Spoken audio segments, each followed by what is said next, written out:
ಅಖಿಲಾಂಡ ಕೋಟಿ ಬ್ರಹ್ಮಾಂಡ ನಾಯಕ ರಾಜಾದಿರಾಜ ಯೋಗಿರಾಜ ಪರಬ್ರಹ್ಮ ಶ್ರೀ ಸಚ್ಚಿದಾನಂದ ಸದ್ಗುರು ಸಾಯಿನಾಥ್ ಮಹಾರಾಜ್ ಕಿ ಜೈ. ಗುರುವಿನ ಪಾದಾರವಿಂದಗಳಿಗೆ ವಂದಿಸುತ್ತಾ ನಮಸ್ತೆ ಸ್ನೇಹಿತರೆ, ಹೇಗಿದ್ದೀರಾ? ಗುರುವಿನ ಆಶೀರ್ವಾದ, ಭಗವಂತನ ದಯೆ, ಕರುಣೆ, ಪ್ರೇಮದಲ್ಲಿ ಹಾಗೆ ನಿಮ್ಮ ಉತ್ತಮವಾದ ಉದ್ದೇಶದ ಕರ್ಮಗಳಲ್ಲಿ ನಿರ್ಧಾರಗಳಲ್ಲಿ ನೀವು ಸಂರಕ್ಷಿಸಲ್ಪಡ್ತಾ ಇದ್ದೀರಾ. ಅದೇ ಮಾತು ಸತ್ಯವಾಗಲಿ ಅಂತೇಳಿ ಆ ಭಗವಂತನಲ್ಲಿ, ಆ ಗುರುವಿನಲ್ಲಿ ಪ್ರಾರ್ಥನೆಯನ್ನು ಮಾಡ್ತಾ ಇವತ್ತಿನ ರೀಡಿಂಗ್ ಶುರು ಮಾಡ್ತಾ ಇದ್ದೀನಿ. ಎಂದಿನಂತೆ ಇದು ಒಂದು ಟೈಮ್ಲೆಸ್ ಜನರಲ್ ರೀಡಿಂಗ್ ಆಗಿರುತ್ತೆ. ಹಾಗೆ ಇದು ಕನೆಕ್ಟಿವ್ ಎನರ್ಜಿಯಲ್ಲಿರುತ್ತೆ. ಯಾವ ಸಮಯದ ಎನರ್ಜಿ ಪ್ರಕಾರ ನೀವು ನಂಬಿದ ಗುರುವಿಗೆ ಹಾಗೆ ದೈವ ಶಕ್ತಿಗೆ ನೀವು ನಂಬಿಕೆ ಇಟ್ಟು ಸರೆಂಡರ್ ಆಗ್ತಿರೋ ಅದಕ್ಕೆ ತಕ್ಕ ಹಾಗೆ ನಿಮ್ಮ ಜೀವನದಲ್ಲಿ ಅನೇಕ ರೀತಿಯ ಪ್ರಶ್ನೆಗಳಿಗೆ ಉತ್ತರ ಸಿಗೋದ್ರ ಜೊತೆಗೆ ಒಂದಿಷ್ಟು ದಾರಿಗಳು ಕೂಡ ತೆರೆದುಕೊಳ್ತವೆ. ಮೊದಲನೇದಾಗಿ ಈಗಿನ ನಿಮ್ಮ ಪ್ರಸ್ತುತ ಎನರ್ಜಿಗೆ, ನಿಮ್ಮ ಮನಸ್ಥಿತಿಗೆ ಕನೆಕ್ಟ್ ಆಗೋ ರೀತಿಲಿ ನೀವು ನಂಬಿದ ಗುರುವು ದೈವಶಕ್ತಿ ಯಾವ ಒಂದು ಮೆಸೇಜನ್ನು ಇಲ್ಲಿ ಕೊಡ್ತಾ ಇದೆ ಅಂದರೆ, ನಿಮ್ಮ ಆತ್ಮವನ್ನು ಹೊರತುಪಡಿಸಿ ಯಾರಲ್ಲೂ ಕೂಡ ಆ ಪವಿತ್ರವಾದ ಸ್ಥಳವನ್ನು ಹುಡ್ಕೋದು ಬೇಡ. ಯಾಕಂದರೆ ನಿಮ್ಮ ಆತ್ಮದಲ್ಲೇ ಪರಮಾತ್ಮನಿದ್ದಾನೆ ಅನ್ನೋ ರೀತಿಲಿ ಮೊದಲನೇದಾಗಿ ನಿಮಗೆ ಇಲ್ಲಿ ಗುರು ಗೈಡೆನ್ಸ್ ಕೊಡ್ತಾ ಇದ್ದಾರೆ.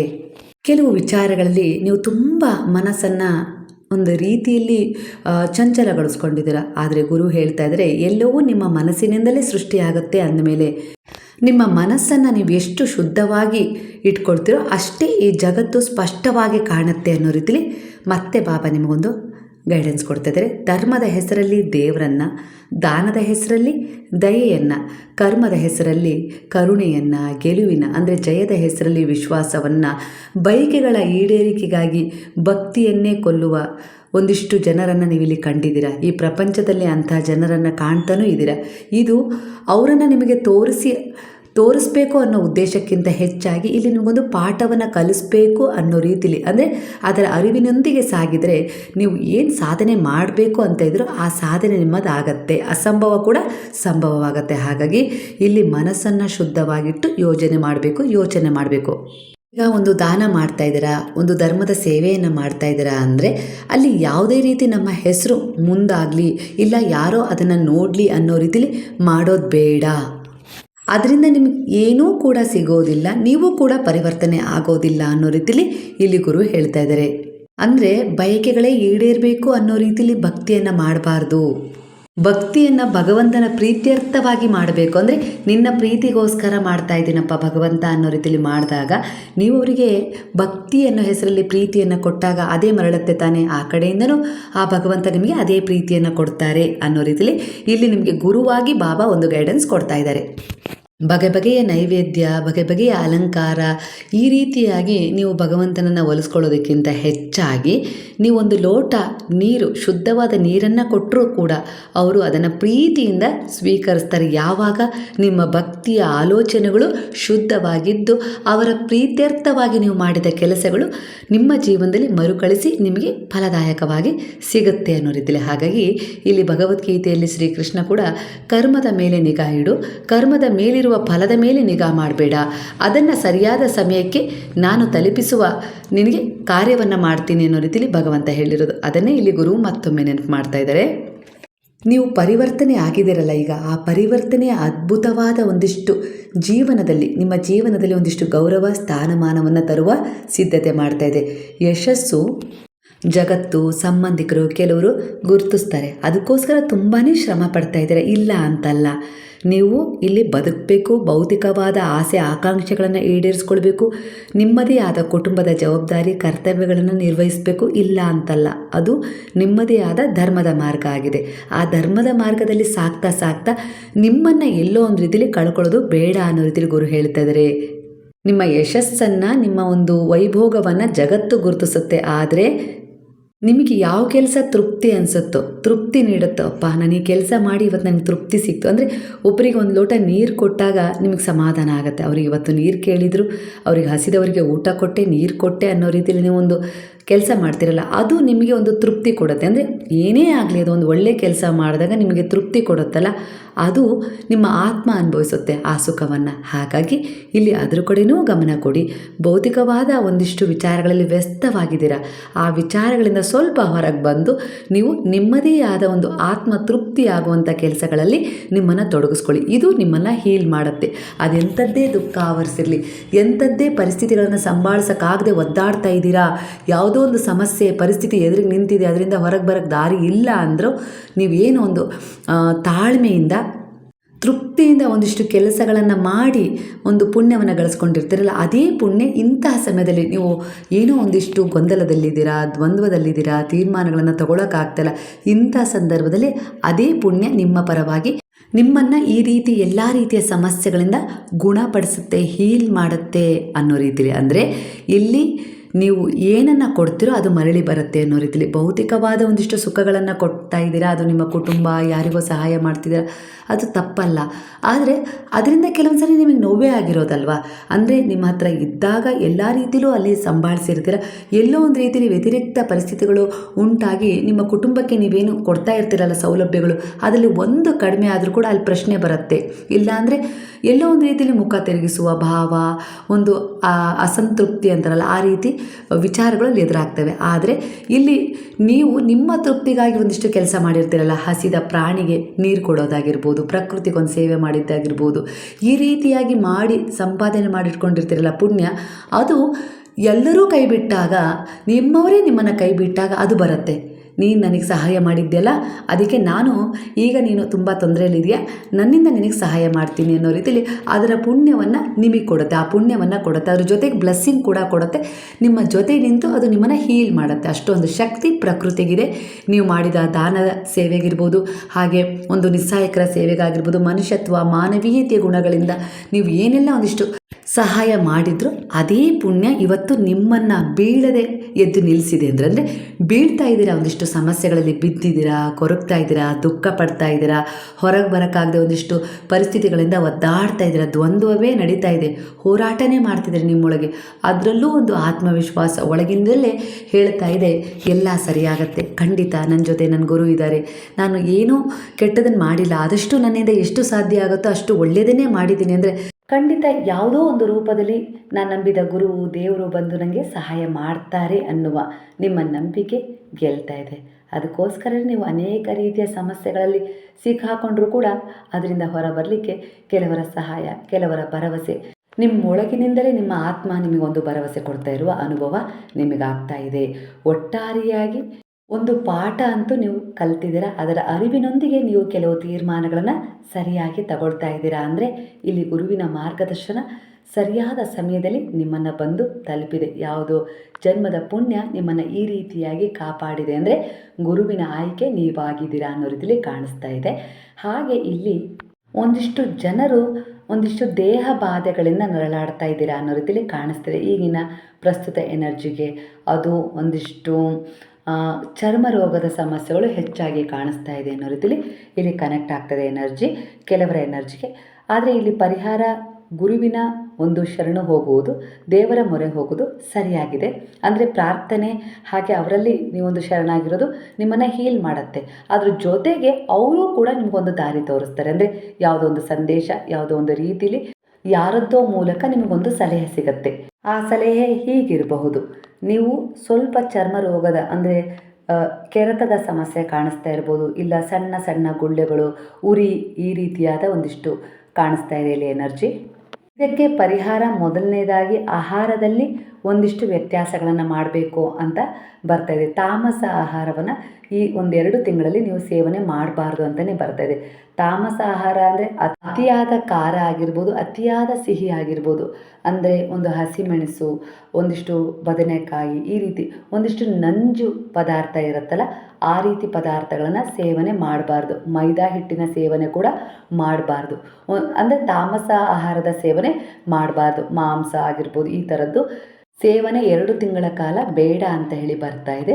ಹಾಗೆ ಇಲ್ಲಿ ಒಂದು ದೈವಿಕ ಶಕ್ತಿಯ ಆಚರಣೆಯ ಅವಶ್ಯಕತೆ ಇದೆ ಅನ್ನೋ ರೀತಿಯಲ್ಲಿ ಬರ್ತದೆ. ಅದು ನಾಗನ ಆರಾಧನೆಯನ್ನು ಸೂಚಿಸ್ತಾ ಇದೆ. 9 ದಿನಗಳ ಕಾಲ ನೀವು ಒಂದು ನಾಗದೇವರ ಕಟ್ಟೆಗೆ ಹೋಗಿ ಒಂದು ಶುದ್ಧ ನೀರಿನಿಂದ ಎಳನೀರಿನಿಂದ ಅಭಿಷೇಕ ಮಾಡಿ, ಒಂದು ಶುದ್ಧವಾದ ನೀರಿಗೆ ಅರಿಶಿಣವನ್ನು ಬೆರೆಸಿ ಅಭಿಷೇಕ ಮಾಡಿ ಒಂದು ಪ್ರಾರ್ಥನೆಯನ್ನು ಮಾಡಿಕೊಳ್ಳಿ. ಖಂಡಿತ ನಿಮಗೆ ಈ ಚರ್ಮ ರೋಗದ ಬಾಧೆ ನಿವಾರಣೆ ಆಗುತ್ತೆ. ಅದ್ರ ಜೊತೆಗೆ ನೀವು ಒಂದಿಷ್ಟು ಪಥ್ಯನೂ ಕೂಡ ಮಾಡಬೇಕು. ಆ ರೀತಿ ಕೂಡ ವಿಚಾರ ಕನೆಕ್ಟ್ ಆಗ್ತದೆ. ಹಾಗೆ ನಂತರ ನೀವು ಇನ್ನೊಂದು ರೀತಿಯಲ್ಲಿ ತುಂಬ ಬಾಧೆ ಕಾಣಿಸ್ತಾ ಇದೆ ಅಂದರೆ ಆಸ್ಪತ್ರೆಗೂ ಹೋಗಿದ್ದೀರ, ಸಾಕಷ್ಟು ಟ್ರೀಟ್ಮೆಂಟ್ ತೊಗೊಂಡಿದ್ದೀರ ವರ್ಷದಿಂದ, ಆದರೂ ಕೂಡ ಪರಿಹಾರ ಕಾಣ್ತಾ ಇಲ್ಲ ಅನ್ನೋದೇ ಕಾಣಿಸ್ತದೆ. ಹಾಗಾಗಿ ಈ ಪರಿಹಾರ ಬರ್ತಾಯಿದೆ. ಹುತ್ತದ ಮಣ್ಣು ತಗೊಳ್ಬೇಕು, ಶುದ್ಧವಾಗಿರಬೇಕು ಹುತ್ತದ ಮಣ್ಣು. ಹುತ್ತದ ಮಣ್ಣನ್ನು ತಗೊಳ್ಬೇಕಾದ್ರೆ ಪ್ರಾರ್ಥನೆ ಮಾಡಬೇಕು. ಒಂದು ದಿನ ಒಂದು ಸಾಯಂಕಾಲ ಅಂದರೆ ಒಂದು 5 ಗಂಟೆಗೆ ಹೋಗಿ, ಇಲ್ಲ ಬೆಳಗ್ಗೆ ಒಂದು 6 ಗಂಟೆಗೆ ಹೋಗಿ ಆ ಒಂದು ಹುತ್ತದ ಎದುರಿಗೆ ನಿಂತು, ನನಗೆ ಈ ರೀತಿ ನನ್ನ ದೇಹದಲ್ಲಿ ಒಂದು ಸಮಸ್ಯೆ ಕಾಣಿಸ್ಕೊಂಡಿದೆ, ಯಾವ ಜನ್ಮದ್ದೋ ಇಲ್ಲ ಏನು ತಪ್ಪಿಗೋ ನನಗೆ ಗೊತ್ತಾಗ್ತಾ ಇಲ್ಲ, ಆದರೆ ನನಗೆ ಈಗ ನಿಮ್ಮ ಹುತ್ತದ ಮಣ್ಣಿನ ಅವಶ್ಯಕತೆ ಇದೆ. ನಾನು ಆ ಹುತ್ತದ ಮಣ್ಣನ್ನು ನನ್ನ ದೇಹಕ್ಕೆ ಲೇಪನ ಮಾಡಿಕೊಂಡು ಸ್ನಾನ ಮಾಡಿಕೊಂಡು ಒಂದು ಪ್ರಾಯಶ್ಚಿತ್ತ ಮಾಡ್ಕೊಳ್ಬೇಕು ಅಂತ ಇದ್ದೀನಿ. ಅದಕ್ಕೋಸ್ಕರ ನಿಮ್ಮ ಸಹಾಯ ನನಗೆ ಬೇಕು.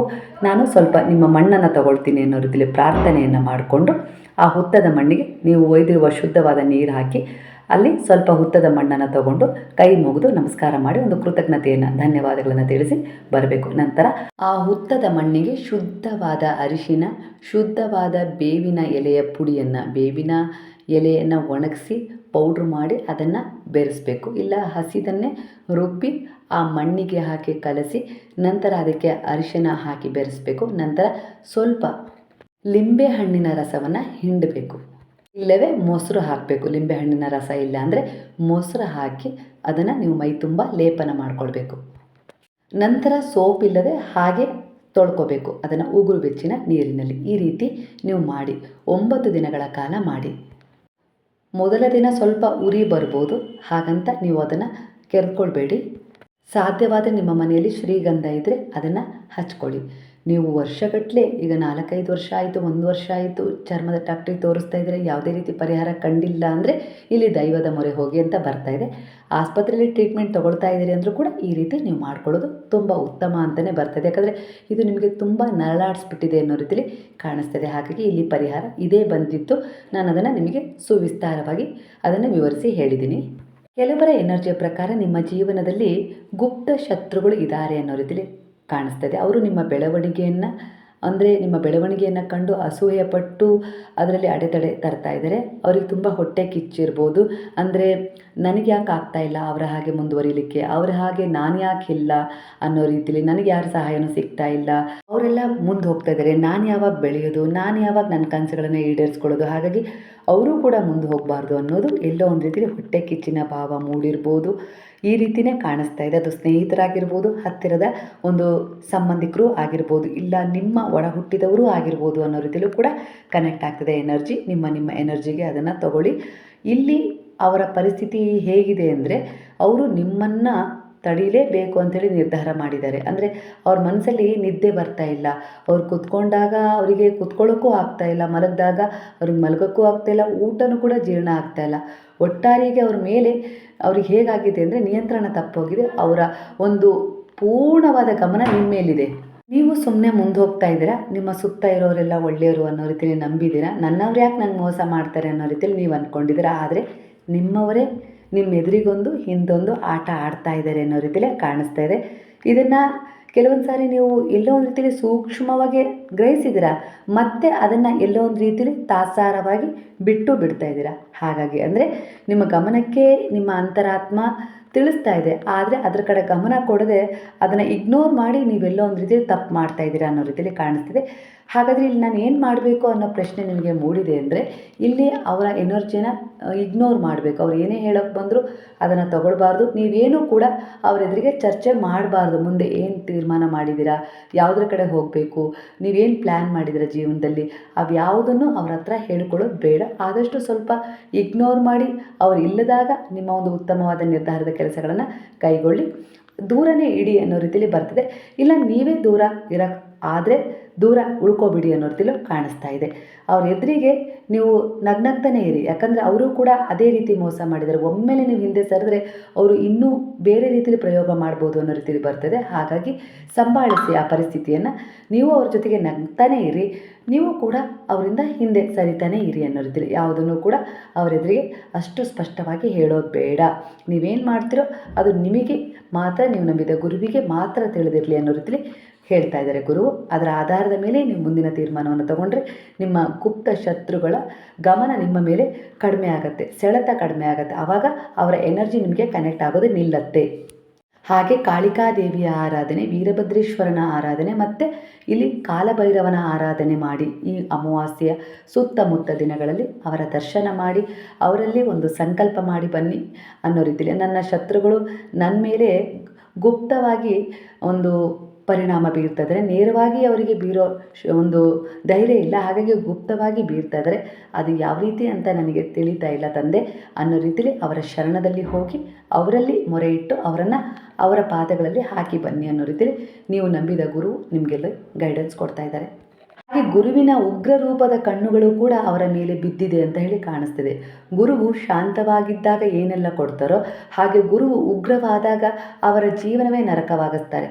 ಅಂತಹ ಒಂದಿಷ್ಟು ತಾಪತ್ರಯಗಳು, ಸಮಸ್ಯೆಗಳು ಅವರ ಜೀವನದಲ್ಲಿ ಅವರಿಗೆ ಬರುತ್ತೆ. ಆಗ ನಿಮ್ಮ ಮೇಲೆ ಗಮನ ಅವರಿಗೆ ಅಷ್ಟಾಗಿ ಇರೋದಿಲ್ಲ, ಯಾಕಂದರೆ ಗುರುವು ಅವರು ತಿದ್ಕೊಳ್ತಾರೆ ಅನ್ನೋ ರೀತಿಯಲ್ಲಿ ಒಂದು ಅವಕಾಶ ಕೊಟ್ಟರು, ಹಾಗೆ ಒಂದಿಷ್ಟು ಪರಿವರ್ತನೆಗಳನ್ನು ಅವರ ಎದುರಿಗೆ ತಂದಿಟ್ಟರು. ಆದರೆ ಅವರು ಸುಧಾರಿಸಿಕೊಳ್ಳುವ ಬದಲು ಇನ್ನಷ್ಟು ನಿಮ್ಮ ಮೇಲೆ ಕೆಟ್ಟ ಪರಿಣಾಮವನ್ನು ಬೀರಲಿಕ್ಕೆ ಹವಣಿಸ್ತಾ ಇದ್ದಾರೆ. ಹಾಗಾಗಿ ಇಲ್ಲಿ ಗುರುವಿನ ಒಂದು ನೇರ ದೃಷ್ಟಿ ಅವರ ಮೇಲಿದೆ. ಆ ದೃಷ್ಟಿಯಿಂದ ತಪ್ಪಿಸ್ಕೊಳ್ಳೋಕೆ ಸಾಧ್ಯನೇ ಇಲ್ಲ. ಈಗ ಅವರ ಜೀವನದಲ್ಲಿ ಒಂದಿಷ್ಟು ಸಮಸ್ಯೆಗಳನ್ನು ಎದುರಿಸುವ ಸಮಯ ಅವ್ರಿಗೆ ಬಂದಿದೆ. ಹಾಗಾಗಿ ನಿಮ್ಮ ಮೇಲಿನ ದೃಷ್ಟಿ ಗಮನ ಕಡಿಮೆ ಆಗುತ್ತೆ. ಒಟ್ಟಾರೆಯಾಗಿ ಒಂದು 33 ದಿನದ ಒಳಗೆ ಗುರುವಿನ ಆಶೀರ್ವಾದದ ಸೂಚನೆ ಹೇಗೆ ಸಿಗುತ್ತೆ ಅಂದರೆ, ಅದು ನಿಮಗೆ ಏನು ಬಯಸ್ತಾ ಇದ್ರಲ್ಲ ನಿಮ್ಮ ಜೀವನದಲ್ಲಿ, ಒಂದು ಕೆಲಸದ ವಿಚಾರದಲ್ಲಾಗಿರ್ಬೋದು, ಒಂದು ಸಂತಾನದ ವಿಚಾರದಲ್ಲಾಗಿರ್ಬೋದು, ಮದುವೆ ವಿಚಾರದಲ್ಲಾಗಿರ್ಬೋದು, ಹಾಗೆ ನಿಮ್ಮ ಜೀವನಕ್ಕೆ ಯಾರು ಮರಳಿ ಬರಬೇಕು ಅಂತೇಳಿ ಕಾಯ್ತಾ ಇದ್ರಿ, ಅದಕ್ಕೋಸ್ಕರ ನೀವು ಹಗಲಿರುಳು ಅನ್ನೋದೇ ಒಂದು ಪ್ರಾರ್ಥನೆಯನ್ನು ಮಾಡಿದ್ರಿ. ಒಳ್ಳೆಯ ಒಂದು ಮನಸ್ಥಿತಿಯೊಂದಿಗೆ ನೀವು ಬದಲಾವಣೆಯಾಗಿ ಪರಿಸ್ಥಿತಿಗಳನ್ನು ಕೂಡ ಬದಲಾವಣೆ ಮಾಡಿಕೊಂಡು ಆ ಒಂದು ಕೆಲಸ, ಸಂತಾನ, ಮದುವೆ ಯೋಗ, ಹಾಗೆ ಒಂದು ಮರಳಿ ಬರುವ ರೀತಿಲಿ ಯಾರು ಬರಬೇಕು ಅಂತ ಪ್ರಯತ್ನಿಸ್ತಾ ಇದ್ರಲ್ಲ, ಆ 4 ವಿಚಾರಗಳಲ್ಲಿ 4 ಎನರ್ಜಿ ಕನೆಕ್ಟ್ ಆಗ್ತದೆ. ಈ ರೀತಿ 4 ಜನರ ಎನರ್ಜಿಯಲ್ಲಿ ಕನೆಕ್ಟ್ ಆಗಿರೋದ್ರಿಂದ 33 ದಿನಗಳ ಕಾಲ 33 ಗಂಟೆ ಒಳಗೆ ಇದು ನೆರವೇರುತ್ತೆ ಅನ್ನೋ ರೀತಿಯಲ್ಲಿ ಬರುತ್ತೆ. ಅಂದರೆ 33 ತಾಸು ಒಳಗೆ ಎನರ್ಜಿ ನಿಮಗೆ ಕನೆಕ್ಟ್ ಆಗುತ್ತೆ. ಆ ಎನರ್ಜಿಯನ್ನು ನೀವು ಸ್ವೀಕರಿಸ್ಬೇಕಲ್ವ, ಅದಕ್ಕೋಸ್ಕರ ಸಾಯಿರಾಮ್ ಅಂತ ಹೇಳಿ ಒಂದು ಕಮೆಂಟ್ ಮಾಡುವ ಮೂಲಕ ಆ ಎನರ್ಜಿಯನ್ನು ನಿಮ್ಮೊಳಗೆ ತಗೊಳ್ಳಿ. ಖಂಡಿತವಾಗಿಯೂ ಅಬಂಡನ್ಸ್ ಅನ್ನೋದು ಒಂದೇ ರೀತಿಯಲ್ಲಿ ಬರೋದಿಲ್ಲ. ಹಣದಲ್ಲಿರುವ ಅಡೆತಡೆಗಳು ನಿವಾರಣೆ ಆಗುತ್ತೆ. ಯಾರು ನಿಮಗೆ ಹಣ ಕೊಡಬೇಕಾಗಿತ್ತಲ್ಲ ಅವರಿಗೆ ಒಂದಿಷ್ಟು ವಿಚಾರಗಳು ಮನಸ್ಸಲ್ಲಿ ಮೂಡೋದು, ಇಲ್ಲ ಕನಸಿನ ಹತ್ರ ಒಂದಿಷ್ಟು ಸಮಸ್ಯೆಗಳಾಗೋದು, ದೇಹ ಬಾಧೆಗಳಾಗೋದು, ಈ ರೀತಿ ಅವರ ಕುಟುಂಬದಲ್ಲಿ ಒಂದಿಷ್ಟು ಕಿರಿಕಿರಿ ಆಗುವ ಮೂಲಕ ಅವರ ತಪ್ಪಿನ ಅರಿವಾಗಿ ಅವರು ಹಣ ಕೊಡುವ ಒಂದಿಷ್ಟು ಯೋಚನೆ ಮಾಡ್ತಾರೆ. ಅಂದರೆ ಇಲ್ಲಿ ನೀವು ನೊಂದ್ಕೊಂಡು ಪ್ರಾರ್ಥನೆ ಮಾಡ್ತಿದ್ರೋ, ಇಲ್ಲ ನಿಮ್ಮ ಕಷ್ಟಗಳಿಗೆ ಅದು ಮರಳಿ ಬರಬೇಕು ಅಂತೇಳಿ ಯೋಚಿಸ್ತಾ ಇದ್ರೋ, ಇಲ್ಲ ನಾನು ದುಡಿದ ಹಣ ನನಗೆ ಬರಬೇಕು ಅಂತೇಳಿ ಚಿಂತಿಸ್ತಾ ಇದ್ದೀರೋ, ಒಟ್ಟಾರೆಯಾಗಿ ನೀವು ದಿನನಿತ್ಯ ಒಂದು ಮ್ಯಾನಿಫೆಸ್ಟ್ ಮಾಡ್ತಾಯಿದ್ದೀರ, ಅಫರ್ಮೇಷನ್ ಮಾಡ್ತಿದ್ದೀರ, ಗುರುವಿನಲ್ಲಿ ಭಗವಂತನಲ್ಲಿ ಪ್ರಾರ್ಥಿಸ್ತಾ ಇದ್ದೀರಲ್ಲ, ಆ ಎನರ್ಜಿ ಖಂಡಿತ ಅದು ವೇಸ್ಟ್ ಆಗ್ತಾ ಇಲ್ಲ. ಅದು ಹೋಗಿ ಅವರನ್ನು ಒಂದಲ್ಲ ಒಂದು ರೀತಿಲಿ ತಲುಪ್ತಾ ಇದೆ. ಮೊದಲು ಅವ್ರಿಗೊಂದು ಅರಿವು ಮೂಡುವ ಹಾಗೆ ಮಾಡುತ್ತೆ. ಅದೂ ಕೂಡ ಏನೂ ಅಲ್ಲ ಅನ್ನೋ ರೀತಿಲಿ ಅವ್ರು ಯಾವಾಗ ನೆಗ್ಲೆಕ್ಟ್ ಮಾಡ್ತಾರೋ ಒಂದಿಷ್ಟು ಸಮಸ್ಯೆಗಳ ರೂಪದಲ್ಲಿ ಅವರನ್ನು ಕಾಡುತ್ತೆ. ಅಂದರೆ ನಾನು ಈ ರೀತಿ ಒಬ್ರಿಗೆ ಮೋಸ ಮಾಡಿದ್ದಕ್ಕೆ ನನಗೆ ಈ ರೀತಿ ಆಯಿತಾ ಅನ್ನೋ ರೀತಿಲಿ ಯೋಚಿಸುವ ಹಾಗೆ ಮಾಡುತ್ತೆ. ಇದು ಹಣದ ವಿಚಾರದಲ್ಲ, ಒಂದಿಷ್ಟು ಕೋರ್ಟು ಕಚೇರಿಯ ವಿಚಾರದಲ್ಲಿ ಅವ್ರ ಮಕ್ಕಳಲ್ಲಿ ಏನಾದರೂ ಒಂದಿಷ್ಟು ಸಮಸ್ಯೆಗಳು ಎದುರಾದಾಗ ಅವರಿಗೆ ತಮ್ಮ ತಪ್ಪಿನ ಅರಿವು ಮಧ್ಯರಾತ್ರಿಯಲ್ಲೇ ಆಗತ್ತೆ ಅನ್ನೋ ರೀತಿಯಲ್ಲಿ ಕಾಣಿಸುತ್ತೆ. ನಿಶ್ಶಬ್ದದ ಸಮಯದಲ್ಲಿ, ನಿದ್ದೆ ಬರದಂಥ ಸಂದರ್ಭದಲ್ಲಿ, ಇಲ್ಲ ಮಧ್ಯರಾತ್ರಿ ಎಚ್ಚರವಾಗಿ ಈ ರೀತಿ ಒಂದಿಷ್ಟು ಪಶ್ಚಾತ್ತಾಪ ಪಡುವಂಥ ಸಮಸ್ಯೆ ಎದುರಾಗತ್ತೆ ಅನ್ನೋ ರೀತಿಯಲ್ಲಿ ಕಾಣಿಸ್ತದೆ. ಅದರ ಆಧಾರದ ಮೇಲೆ ನಿಮಗೆ ಪರಿವರ್ತನೆ ಆದಷ್ಟು ಬೇಗನೆ ಸಿಗುತ್ತೆ. ಇದು ಕೂಡ ಒಂದು ಶುಭ ಸೂಚನೆ. ಅಬಂಡನ್ಸ್ ಒಂದೇ ರೀತಿ ಬರೋದಿಲ್ಲ. ಹಾಗಾಗಿ ಕೋರ್ಟು ಕಚೇರಿಯ ವಿಚಾರದಲ್ಲಿ ತುಂಬ ಸುತ್ತಾಡಿದಾರಲ್ಲ ನಿಮ್ಮದನ್ನು ನೀವು ಪಡ್ಕೊಳ್ಳೋಕ್ಕೆ, ಅದರಲ್ಲಿ ನಿಮಗೆ ಪರಿಹಾರ ಸಿಗುತ್ತೆ ಅನ್ನೋ ರೀತಿಯಲ್ಲಿ ಕಾಣಿಸ್ತಾ ಇದೆ. 33 ದಿನಗಳ ಒಳಗೆ ನೀವು ಕುಲದೇವಿಯ ದರ್ಶನ, ಹಾಗೆ ದೇವಿಯ ನಿಮಗಿಷ್ಟವಾದ ದೇವಿಯ ದರ್ಶನವನ್ನು ಆಕಸ್ಮಿಕವಾಗಿಯೂ ಮಾಡ್ತೀರಾ. ಹಾಗೆ ನೀವೇ ನಾನು ಮಾಡಲೇಬೇಕು ಅನ್ನೋ ರೀತಿಯಲ್ಲಿ ಒಂದು ಸಂಕಲ್ಪ ಮಾಡಿ ಆ ದೇವಿಯ ದರ್ಶನಕ್ಕೆ ಹೋಗ್ತೀರಾ. ಆ ದೇವಿಯ ಆಶೀರ್ವಾದ ನಿಮ್ಮನ್ನು ಸೆಳೀತಾ ಇದೆ. ಅಂದರೆ ನೀವು ಅಂದ್ಕೊಳ್ಬೋದು ಆ ದೇವಿಯ ದರ್ಶನ ನಾನು ಮಾಡ್ತಾಯಿದ್ದೀನಿ ಅಂತ ಹೇಳಿ. ಖಂಡಿತ ಇಲ್ಲ. ಆ ದೇವಿಯನ್ನು ನೀವು ನೆನಪು ಮಾಡಿ, ಅಮ್ಮ ನಾನು ನಿನ್ನ ದರ್ಶನ ಮಾಡಬೇಕು ಅಂತೇಳಿ ಪ್ರಾರ್ಥಿಸ್ತಿದ್ದೀರಾ. ಇಲ್ಲ, ಆ ದೇವಿಗೆ ನಿಮ್ಮನ್ನು ನೋಡುವ ಆಸೆ ಆಗಿದೆ, ಹಾಗಾಗಿ ಕೂಡ ಅವಳು ನಿಮ್ಮನ್ನು ಕರೆಸ್ಕೊಳ್ತಾಳೆ 33 ದಿನದ ಒಳಗೆ ಅನ್ನೋ ರೀತಿಲಿ ಕಾಣಿಸ್ತಿದೆ. ಈ ಒಂದು ದೇವಿಯ ಆಶೀರ್ವಾದದ ಎನರ್ಜಿಯನ್ನು ಕೂಡ ಅವಳ ಹೆಸರನ್ನು ಕಮೆಂಟ್ ಮಾಡೋದ್ರ ಮೂಲಕ, ನಿಮಗೆ ಇಷ್ಟವಾದ ದೇವಿಯ ಹೆಸರನ್ನು ಕಮೆಂಟ್ ಮೂಲಕ ಅದನ್ನು ನೀವು ಬರೆಯೋದ್ರ ಮೂಲಕ ಕೂಡ ಆ ದೇವಿಯ ಎನರ್ಜಿ ನಿಮ್ಮೊಳಗೆ ಬರುತ್ತೆ, ನಿಮ್ಮ ಇಚ್ಛೆಗಳು ಕೈಗೂಡುತ್ತೆ. ಅಬಂಡೆನ್ಸ್ ಆ ರೀತಿ ಕೂಡ ನಿಮ್ಮ ಜೀವನದಲ್ಲಿ ಒಂದಿಷ್ಟು ಸಮಸ್ಯೆಗಳಿದ್ದಾವೆ, ದ್ವಂದ್ವಗಳಿದ್ದಾವೆ, ಅವುಗಳಿಂದ ಹೊರಗೆ ಬರೋಕ್ಕಾಗ್ತಾ ಇಲ್ಲ, ಏನು ಮಾಡೋದು ಅಂತ ಗೊತ್ತಾಗ್ತಾ ಇಲ್ಲ, ನಾನು ಅಂದ್ಕೊಂಡಿದ್ದು ಒಂದು ನಡೀತಾ ಇಲ್ಲ, ತಲೆ ಕೆಳಗಾದ ಹಾಗೆ ಅನುಭವ ಆಗ್ತಾ ಇದೆಯಲ್ಲ, ಆ ಎಲ್ಲ ವಿಚಾರಗಳಿಗೆ ದೇವಿ ಶಕ್ತಿ ಮತ್ತು ಶಿವಶಕ್ತಿ ಎರಡೂ ಕೂಡ ಕನೆಕ್ಟ್ ಆಗ್ತದೆ. ಹಾಗಾಗಿ ಆ ದೇವಿಯ ಹೆಸರನ್ನು ಕಮೆಂಟಲ್ಲಿ ಬರೆದು ಅವಳ ಎನರ್ಜಿಯನ್ನು ಸ್ವೀಕರಿಸಿ. ಆ ದೇವಿಯ ದರ್ಶನ ಆಗಿರ್ಬೋದು, ಗುರುವಿನ ಒಂದು ಆಶೀರ್ವಾದದ ಎನರ್ಜಿ ಆಗಿರ್ಬೋದು, ನಿಮ್ಮ ಜೀವನದಲ್ಲಿ ಒಂದಿಷ್ಟು ವಿಚಾರಗಳನ್ನು ತಿಳ್ಕೊಳ್ಳೋ ಹಾಗೆ ಮಾಡುತ್ತೆ. ನೀವೇನು ಅಂದ್ಕೊಂಡಿದ್ರಲ್ಲ, ಒಂದು ವಿಚಾರದಲ್ಲಿ ನನಗೆ ಸ್ಪಷ್ಟತೆ ಸಿಗಬೇಕು, ಆಗಲೇ ನಾನು ತೀರ್ಮಾನ ತೊಗೊಳಕ್ಕೆ ಸಾಧ್ಯ ಆಗೋದು, ಅಂದರೆ ಇಲ್ಲಿ ಕಣ್ಣಾರ ಕಂಡರೂ ಪ್ರಾಮಾಣಿಸಿ ನೋಡಬೇಕು ಅನ್ನೋ ರೀತಿಲಿ ನೀವು ಕಾಯ್ತಾ ಇದ್ದೀರಲ್ಲ, ಅದರಲ್ಲಿ ನಿಮಗೆ ಸ್ಪಷ್ಟತೆ ಸಿಗುತ್ತೆ. ಆಗ ಒಂದು ಹೊಸ ಅವಕಾಶದ ಜೊತೆಗೆ ನಿರ್ಧಾರ ಕೂಡ ತಗೊಳ್ತೀರ. ಆಗ ನಿಮ್ಮ ಜೀವನದಲ್ಲಿ ನೀವೇನು ಅಂದ್ಕೊಳ್ತೀರ ಅದರಲ್ಲಿ ನಿರಾಳವಾಗಿ ನೀವು ಮುಂದುವರಿಲಿಕ್ಕೆ ಸಾಧ್ಯ ಆಗುತ್ತೆ. ಮನಸ್ಸು ಸ್ವಲ್ಪ ನೋವು ಪಡ್ಬೋದು, ವ್ಯಥೆ ಆಗ್ಬೋದು. ಯಾಕಂದರೆ ನಿಮ್ಮವರೇ ನಿಮಗೆ ನೋವು ಕೊಟ್ಟಾಗ, ನಂಬಿಸಿ ಮೋಸ ಮಾಡಿದಾಗ, ನಿಮ್ಮ ನಂಬಿಕೆಗೆ ದ್ರೋಹ ಆದಾಗ ಅದು ತುಂಬ ಅಗಾಧವಾದ ಒಂದಿಷ್ಟು ಚುಚ್ಚುವ ರೀತಿಯ ನೋವಿನ ಅನುಭವವನ್ನು ನಿಮಗೆ ಕೊಡುತ್ತೆ, ಇಲ್ಲ ಅಂತಲ್ಲ. ಆದರೂ ಕೂಡ ನಿಮ್ಮನ್ನು ನೀವು ಸ್ವಲ್ಪ ಸಂಭಾಳಿಸ್ತೀರಿ. ಯಾಕಂದರೆ ಈಗಾಗಲೇ ನಿಮಗೆ ಗುರುವಿನ ದೇವಿಯ ಶಕ್ತಿ ಎನರ್ಜಿ ಕನೆಕ್ಟ್ ಆಗಿದೆ, ಶಿವಶಕ್ತಿ ಎನರ್ಜಿ ಕನೆಕ್ಟ್ ಆಗಿರೋದ್ರಿಂದ ನಿಮ್ಮನ್ನು ನೀವು ಸಂಭಾಳಿಸ್ಕೊಳ್ತೀರಾ.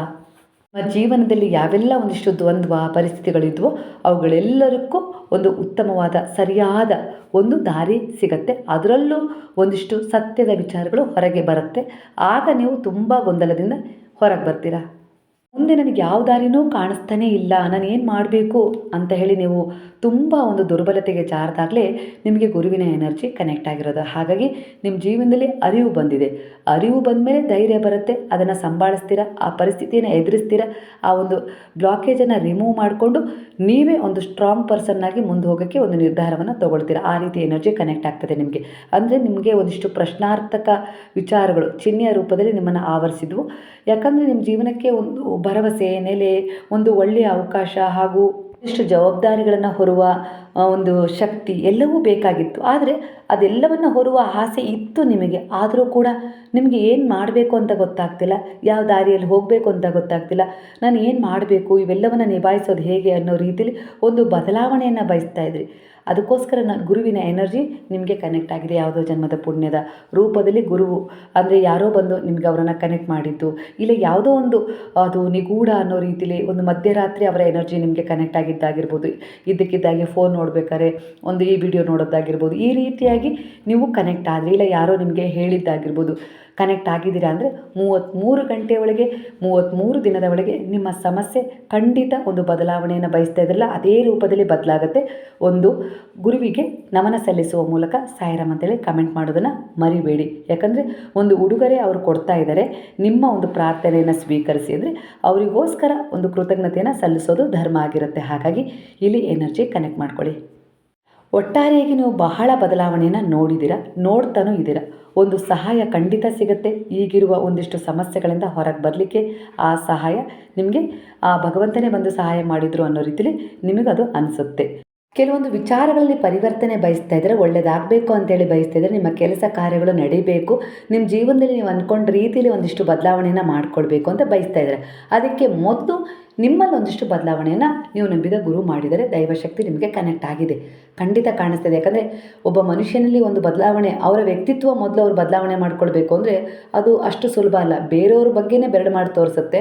ಮೊದಲು ತನ್ನ ಬಗ್ಗೆ ತಾನೊಂದು ಬೆರಡು ಮಾಡಿ ತೋರಿಸ್ಕೊಂಡು ತನ್ನನ್ನು ತಿದ್ಕೊಂಡಿದೆ ಅಂದರೆ ಅಲ್ಲಿಗೆ ನಿಮಗೆ ನೇರವಾಗಿ ಭಗವಂತನ ಶಕ್ತಿ ಕನೆಕ್ಟ್ ಆಗಿದೆ ಅಂತೇಳಿ. ಈ ಬ್ರಹ್ಮಾಂಡದ ಎನರ್ಜಿ ನಿಮಗೆ ಸುತ್ತುವರೆದು ಒಂದು ದೇವದೂತರ ಶಕ್ತಿಯ ರೂಪದಲ್ಲಿ ನಿಮಗೆ ಸಹಾಯ ಮಾಡ್ತಿದೆ. ಅದು ಪ್ರಕೃತಿ, ಪ್ರಾಣಿ, ಪಕ್ಷಿಗಳ ಒಂದು ಆಶೀರ್ವಾದ ನಿಮಗೆ ಸಿಗೋದಾಗಿರ್ಬೋದು.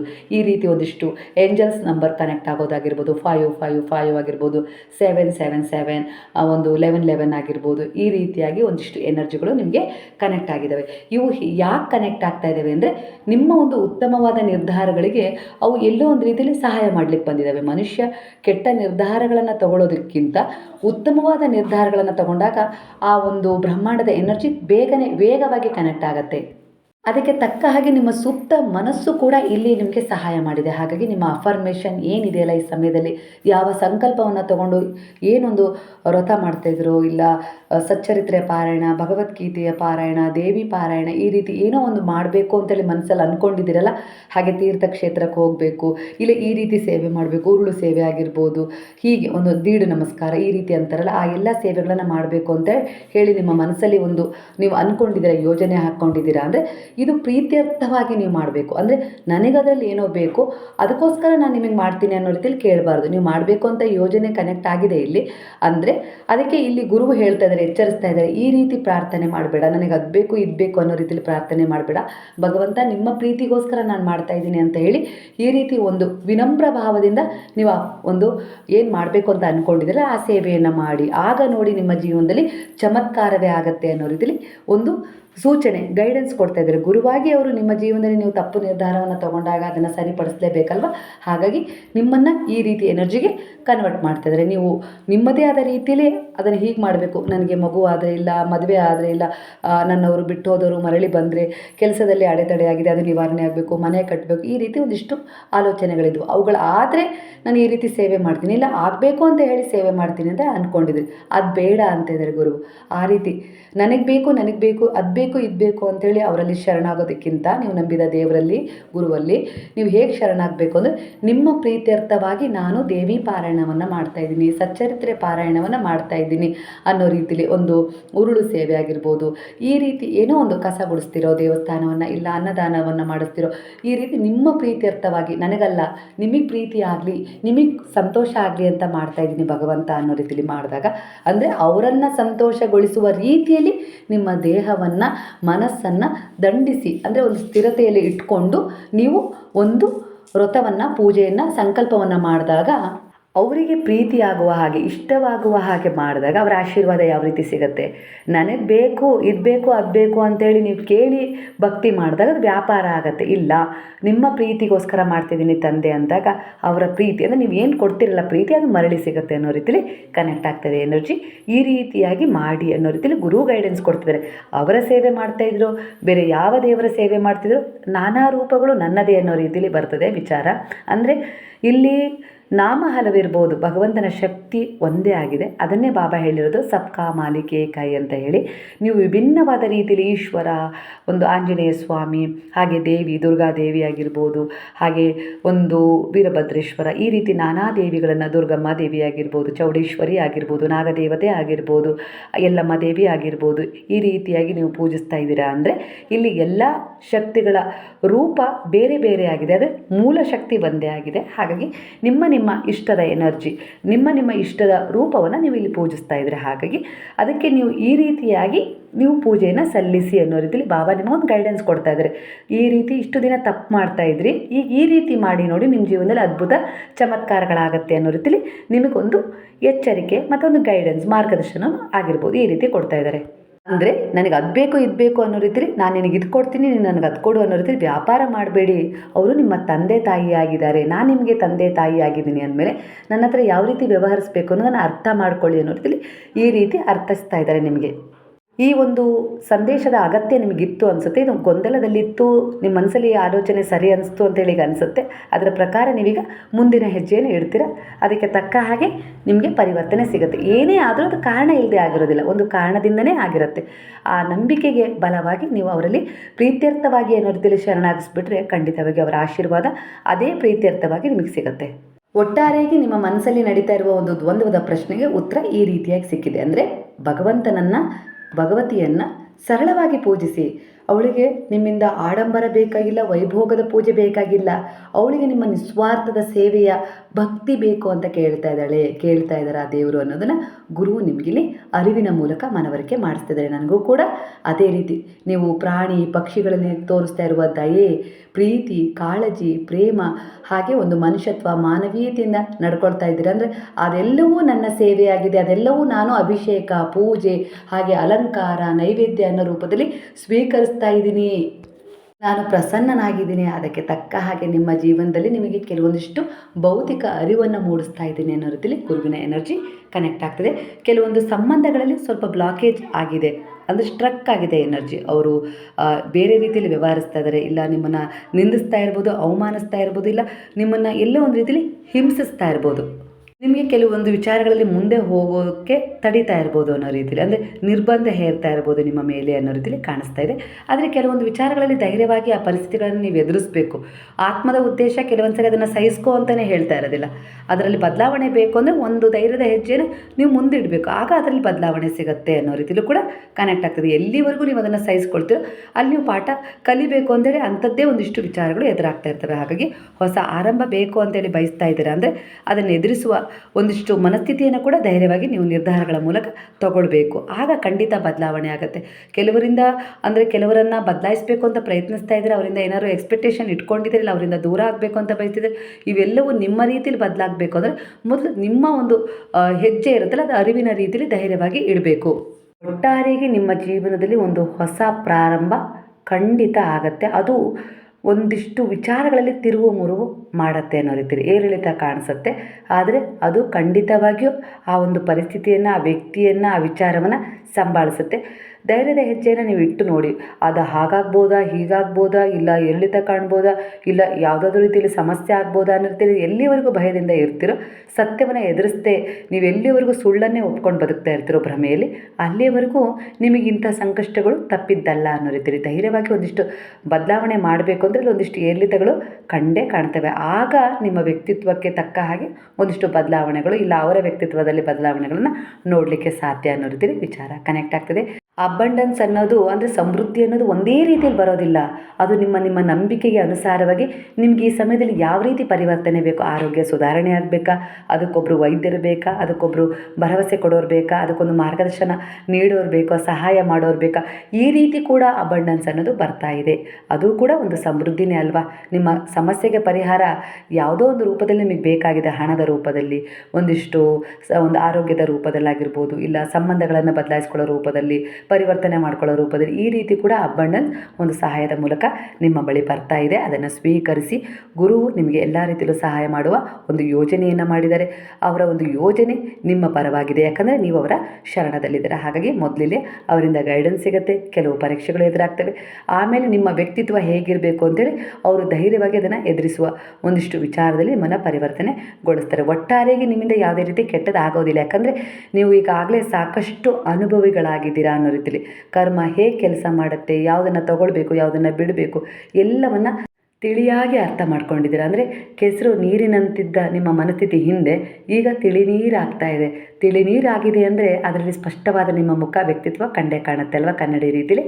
ಅದೇ ರೀತಿ ನಿಮ್ಮ ಜೀವನಕ್ಕೂ ಕೂಡ ಅಷ್ಟೇ ತಿಳಿಯಾದ ಒಂದಿಷ್ಟು ಒಳ್ಳೆಯ ವಿಚಾರಗಳು, ಸಮೃದ್ಧಿ, ನೀವೇನು ಬಯಸ್ತೀರೋ ಆ ಎಲ್ಲ ವಿಚಾರಗಳು ನಿಮಗೆ ಕನೆಕ್ಟ್ ಆಗ್ತವೆ. ನಿಮ್ಮ ಒಂದು ಜೀವನದ ಉದ್ದೇಶ, ಲೈಫ್ ಪರ್ಪೋಸ್ ಏನಿದೆಯಲ್ಲ, ಅದರಲ್ಲಿ ನಿಮಗೆ ಸ್ಪಷ್ಟವಾದ ನಿರ್ಧಾರಗಳನ್ನು ತಗೊಳ್ಳೋಕ್ಕೆ ಸಾಧ್ಯ ಆಗುತ್ತೆ. ಹಾಗೆ ಇಲ್ಲಿ ಕಾಣೋದೆಲ್ಲ ಒಳ್ಳೆಯದು ಅಂಥೇಳಿ ನೀವು ಅವಾಗ ನೋಡೋದಿಲ್ಲ. ಅದರಲ್ಲಿ ಏನಾದರೂ ನಿಮಗೆ ತಪ್ಪಿದೆ ಅಂದರೆ ಅದು ನಿಮ್ಗೆ ಬೇಗನೆ ಅಂತರಾತ್ಮದ ಮೂಲಕ ಅರಿವಿಗೆ ಬರುತ್ತೆ. ಅಷ್ಟೊಂದು ನೀವು ಪ್ರಬುದ್ಧರಾಗ್ತೀರಾ ಅನ್ನೋ ರೀತಿಯಲ್ಲಿ. ಅಂದರೆ ಆ ವ್ಯಕ್ತಿತ್ವ ಬದಲಾವಣೆ ಆಗುತ್ತೆ. ಹಿಂದೆ ಎಲ್ಲ ರೀತಿಯಲ್ಲೂ ನಂಬ್ತಿದ್ದೆ, ಈಗ ಅಷ್ಟು ಸುಲಭಕ್ಕೆ ಯಾರನ್ನು ಯಾವ ವಿಚಾರವನ್ನು ನಂಬೋದಿಲ್ಲ. ಯಾಕಂದರೆ ನಿಮ್ಮ ಅಂತರಾತ್ಮ ಹೇಳುತ್ತೆ ಯಾವುದನ್ನು ನಂಬಬೇಕು, ಯಾವುದನ್ನು ಬಿಡಬೇಕು, ಯಾವುದರಲ್ಲಿ ಮುಂದುವರಿಬೇಕು, ಯಾವುದು ತಪ್ಪು, ಯಾವುದು ಸರಿ ಅಂತೇಳಿ. ಎಲ್ಲ ರೀತಿಯಲ್ಲೂ ಅದು ಗೈಡೆನ್ಸ್ ಮಾಡ್ತಾ ಇದ್ದೀರಿ. ಅಂದರೆ ನಿಮ್ಮೊಳಗೆ ಭಗವಂತನ ಅಂಶ ಇದೆ, ಅದನ್ನು ನೀವೀಗ ಜಾಗೃತಾವಸ್ಥೆಗೆ ತಂದುಕೊಂಡಿದ್ದೀರಾ. ಹಿಂದೆ ಅದನ್ನು ಒಂದು ಮೋಹದ ಪರದೆ, ಇಲ್ಲ ಒಂದಿಷ್ಟು ಸಮಸ್ಯೆ, ಇಲ್ಲ ಭೌತಿಕ ಮಾಯೆಯಲ್ಲಿ ಬಂಧಿಸ್ಬಿಟ್ಟಿದ್ರಿ. ಈಗ ಆ ಪರದೆ ಸರಿಸಿ ನೀವೀಗ ನಿಮ್ಮ ವ್ಯಕ್ತಿತ್ವವನ್ನು ನೇರವಾಗಿ ನೋಡ್ತಿದ್ರೆ, ಅದಕ್ಕೋಸ್ಕರನೇ ನಿಮಗೆ ಬೇರೆಯವರ ವ್ಯಕ್ತಿತ್ವವನ್ನು ಜಡ್ಜ್ ಮಾಡ್ತಾ ಇಲ್ಲ ನೀವು. ಬೇಗನೆ ಗುರುತಿಸ್ತೀರ ಇವ್ರು ಹೀಗೆ ಇವ್ರು ಹಾಗೆ ಅನ್ನೋ ರೀತಿಲಿ ಅಷ್ಟರ ಮಟ್ಟಿಗೆ ಪರಿವರ್ತನೆ ಸಿಕ್ಕಿದೆ. ಅಂದರೆ ಧ್ಯಾನಿ ಆಗೋದು ಅಂದರೆ ಇದೆ. ಮೊದಲು ತಮ್ಮನ್ನು ತಾವು ಅರ್ಥ ಮಾಡಿಕೊಂಡು ನಂತರ ನಿಮ್ಮ ಎದುರಿಗೆ ಬಂದವ್ರನ್ನ ಜಡ್ಜ್ ಮಾಡೋದಕ್ಕಿಂತ ಹೆಚ್ಚಾಗಿ ಅವ್ರ ಒಳಸ್ಥಿತಿಯನ್ನು ನೀವು ಅರ್ಥ ಮಾಡ್ಕೊಂಡ್ಬಿಡ್ತೀರ, ಮನಸ್ಥಿತಿಯನ್ನು ಅರ್ಥ ಮಾಡ್ಕೊಳ್ತೀರ. ಅಷ್ಟು ಅರಿವು ಮೂಡುತ್ತೆ. ಇದೇ ಜಾಗೃತ ಅವಸ್ಥೆ. ಅಂದರೆ ಧ್ಯಾನದಿಂದ, ಒಂದು ಒಳ್ಳೆಯ ಉದ್ದೇಶದ ಕರ್ಮಗಳಿಂದ, ಮನುಷ್ಯತ್ವ ಮಾನವೀಯತೆಯಿಂದ ನೀವು ಜಾಗೃತವಾಗ್ತೀರಾ. ಆಗ ನೀವು ಒಬ್ಬ ಜ್ಞಾನಿಗಳಾಗ್ತೀರಾ, ಗುರುವಾಗ್ತೀರಾ ಅನ್ನೋದನ್ನು ಗುರು ಇಲ್ಲಿ ವಿವರಿಸಿ ನಿಮ್ಮ ಎನರ್ಜಿಗೆ ಕನೆಕ್ಟ್ ಮಾಡಿದ್ದಾರೆ. ಈ ಎನರ್ಜಿಯನ್ನು ನೀವು ಸ್ವೀಕರಿಸೋದಕ್ಕೆ ಸಾಯಿರಾಮ್ ಅಂತೇಳಿ ಕಮೆಂಟ್ ಮಾಡಿ. ಗುರುವಿನ ಎನರ್ಜಿ ನೇರವಾಗಿ ನಿಮಗೆ ಕನೆಕ್ಟ್ ಆಗುತ್ತೆ. ಬ್ರಹ್ಮಾಂಡದ ಎನರ್ಜಿಗಳು ಕೂಡ ಕನೆಕ್ಟ್ ಆಗುತ್ತೆ. ವಿಶ್ವದ ಎನರ್ಜಿ ನಿಮಗೆ ಕನೆಕ್ಟ್ ಆಗಿದೆ ಅಂದರೆ ಅಲ್ಲಿಗೆ ಇಲ್ಲಿ ನಿಮಗೆ ಸುತ್ತಮುತ್ತ ದೇವದೂತರ ಎನರ್ಜಿ ಕೂಡ ಕನೆಕ್ಟ್ ಆದಂತೆ. ಸ್ನೇಹಿತರೆ, ನಿಮಗೆ ಯಾರಾದರೂ ಅನಾಥ ಮಕ್ಕಳು ಗೊತ್ತಿದ್ದರೆ, ಹಾಗೆ ಎಲ್ಲಾದರೂ ದಾರಿಯಲ್ಲಿ ನಿಸ್ಸಹಾಯಕರು, ಯಾರೂ ಅಪ್ಪ ಅಮ್ಮ ಇಲ್ಲದವರು, ನಿರ್ಗತಿಕರು ಇದ್ದರೆ ಖಂಡಿತವಾಗಿಯೂ ಅವರನ್ನು ನಮ್ಮ ವೃದ್ಧಾಶ್ರಮಕ್ಕೆ ಕರೆ ತಂದು ಬಿಡಬಹುದು. ಈ ಸಹಾಯವನ್ನು ಖಂಡಿತ ಅವರಿಗೆ ನೀವು ಮಾಡಿ. ಇದು ಕೂಡ ಒಂದು ಸೇವೆಯಾಗಿರುತ್ತೆ. ಅನಾಥ ಮಕ್ಕಳನ್ನು ಕೂಡ ನೀವು ನಮ್ಮ ಆಶ್ರಮಕ್ಕೆ ತಂದು ಬಿಡ್ಬೋದು, ಸೇವಾಶ್ರಮಕ್ಕೆ.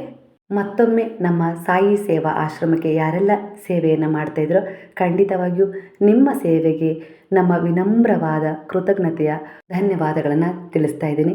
ನೀವೇನು ಕೊಡ್ತಾಯಿದ್ರೋ ಅಷ್ಟು 10ರಷ್ಟು 100ರಷ್ಟು ನಿಮ್ಮ ಕುಟುಂಬ ಸುಖ ಸೌಖ್ಯದಿಂದ ಸಮೃದ್ಧಿಯಿಂದ ಇರಲಿ ಅಂತೇಳಿ ಆ ಗುರುವಿನಲ್ಲಿ, ಆ ಭಗವಂತನಲ್ಲಿ ದಿನನಿತ್ಯ ಪ್ರಾರ್ಥನೆಯನ್ನು ಮಾಡ್ತೀವಿ.